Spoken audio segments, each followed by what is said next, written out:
2 hours had already passed by the time Dominic Sharp arrived at the crematorium. His clothes were slightly disheveled, and there was a bright lipstick print on his collar point. One could easily tell that he just had a passionate moment with another woman. After tracking down an employee of the crematorium, Dominic asked mockingly, "So, where's Ophelia Burton's urn? Didn't you call me to come pick it up?" After the employee made sure that Dominic was the right person, he passed him the urn which contained my ashes. Dominic accepted the urn casually. His eyes were still filled with mockery. "Is this really Ophelia's urn? Maybe you're just tricking me by filling this urn with ashes belonging to some poor bastard."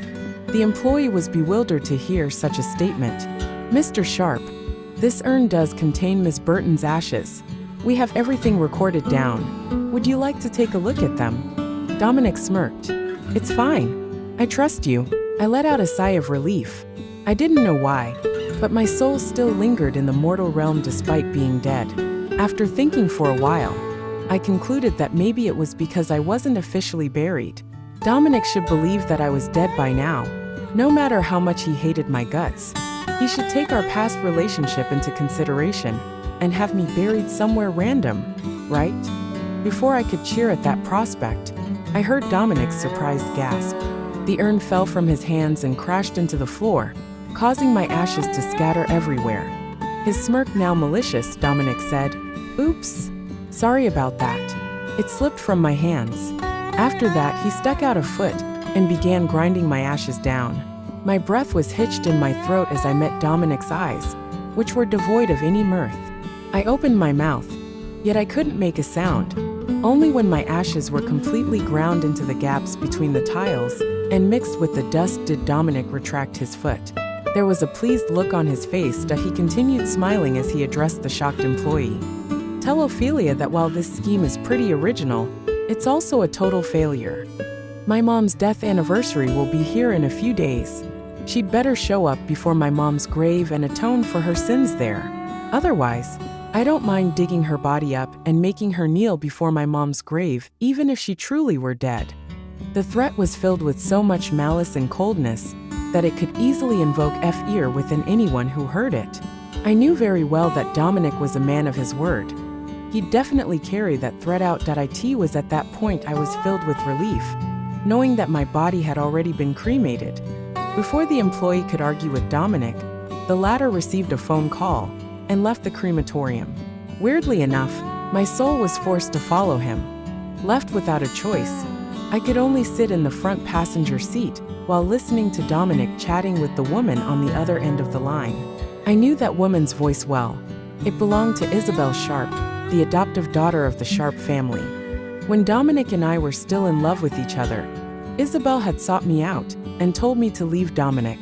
I refused to do that, so she began targeting me by spreading rumors about me and my company. She even hired random people to corner me.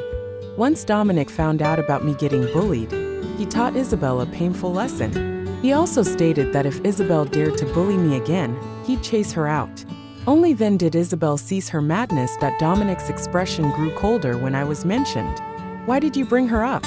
You're just ruining the mood right now. Besides, it's not as if she's really dead. But what if she really is dead? What will you do, Dominic?"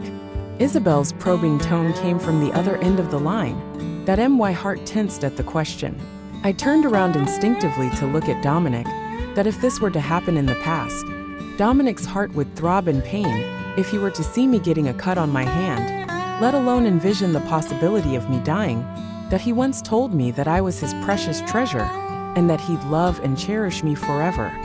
But now Dominic just sneered. "Then I'll throw a party that'll last for 3 days and nights. After that, I'll bombard the skies with all the fireworks in the world just to celebrate her death." I widened my eyes in disbelief. Only now did I fully realize the extent of Dominic's hatred toward me. He hated me so much that he thought my death would be a celebratory occasion. But the thing was, I was really dead. It was just that Dominic refused to believe it. The car stopped outside a wedding boutique. Dominic strode into the boutique in wide steps soon enough. The way he moved so hurriedly reminded me of the day he took me to the wedding boutique after we secretly got our marriage licenses at the city hall.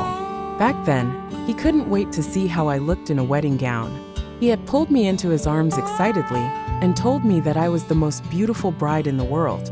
But now he gazed tenderly at Isabel, who was clad in a wedding gown of her own.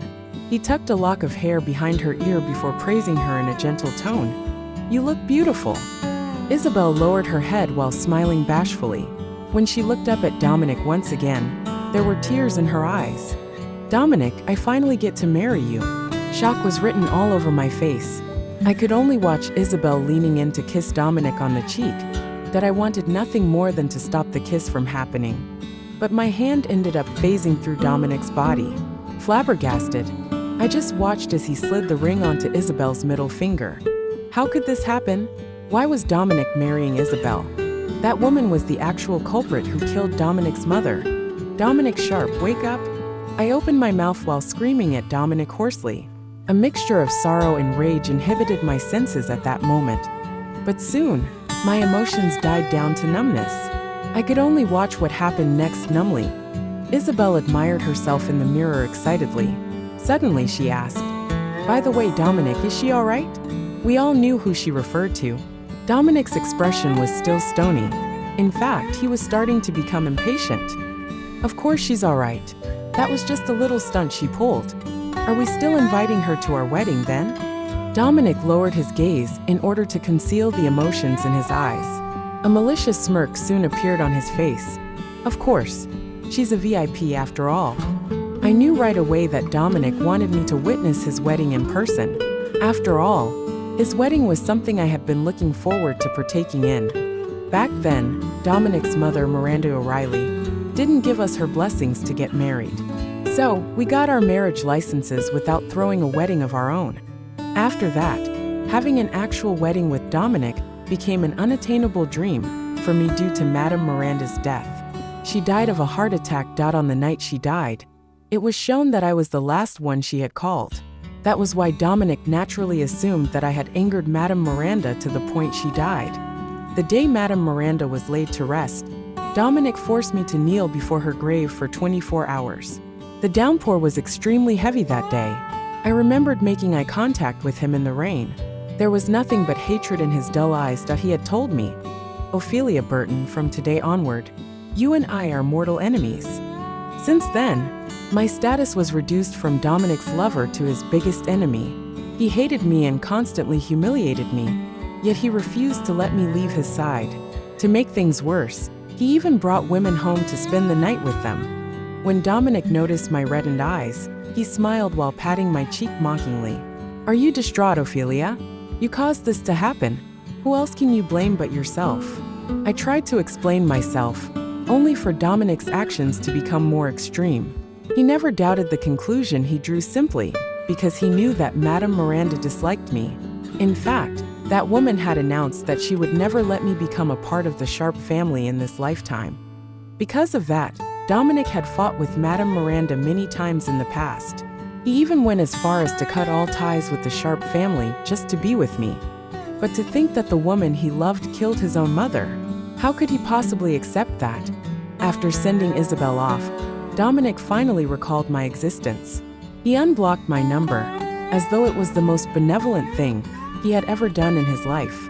Then, he called my number with one hand while tapping on the steering wheel with the other. That a few moments later, I watched Dominic's brows being knitted into a tight frown. He began slamming his hand onto the steering wheel, as though he was venting his frustrations. "How dare you ignore my call, Ophelia? You really have a death wish, huh?" But Dominic had no idea that I wasn't ignoring his call at all. I could never pick up any of his calls again. Half a month later, Dominic finally returned to the home he and I lived in. He flung the door open violently while yelling, "Ophelia, get out here right now." He kicked down door after door, yet he could never find any traces of me in the house.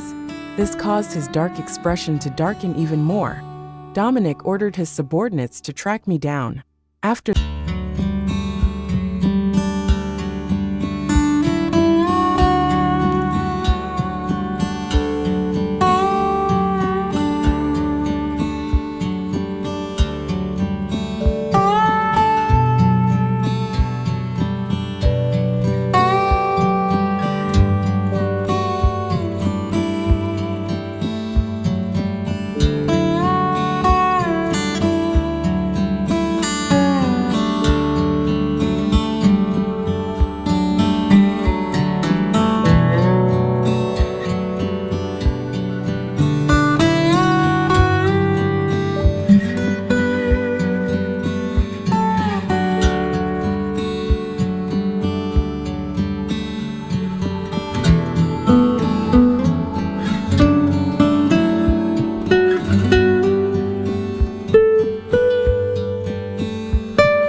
Furious, Adrian grabbed Dominic by the collar and pinned him against the wall.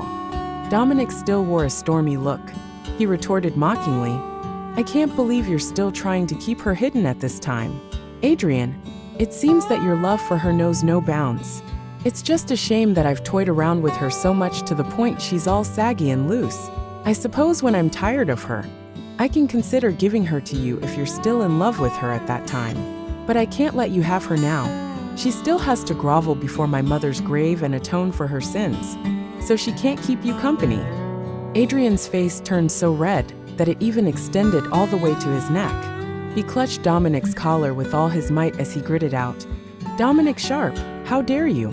Suddenly, he punched Dominic in the face, causing the latter to let out a pained grunt. Almost immediately, both of them started trading blows and kicks. Soon, they were entangled in a violent brawl. Someone had told me in the past that souls wouldn't feel a single thing after they died. But for some reason, my heart felt very stuffy, as though it was about to explode from the inside. Although Adrian worked out regularly, Dominic was well trained in close combat. In just a few rounds, Adrian got pinned down on the floor. There were fresh bruises blossoming on his face as well. Anxiety took over my senses, yet there was nothing I could do. "Adrian, just look at how pathetic you are. To think that you'd risk getting beaten to death by me for Ophelia's sake. But what about her, huh? She's just enjoying your protection and taking it for granted. How can a woman like her deserve your love?" This time, Adrian was the one who scoffed mockingly. "Dominic, you're the pathetic one here. After all, you got the identity of your mother's murderer wrong. Not to mention, you're cruel enough to hurt the woman you love. You're even more pathetic than the homeless people on the streets." "What did you just say?" Dominic raised his fist coldly. At that moment, another voice cut into their conversation anxiously. "Mr. Sharp, we found the surveillance footage of Mrs. Sharp's car accident. We also found her autopsy report,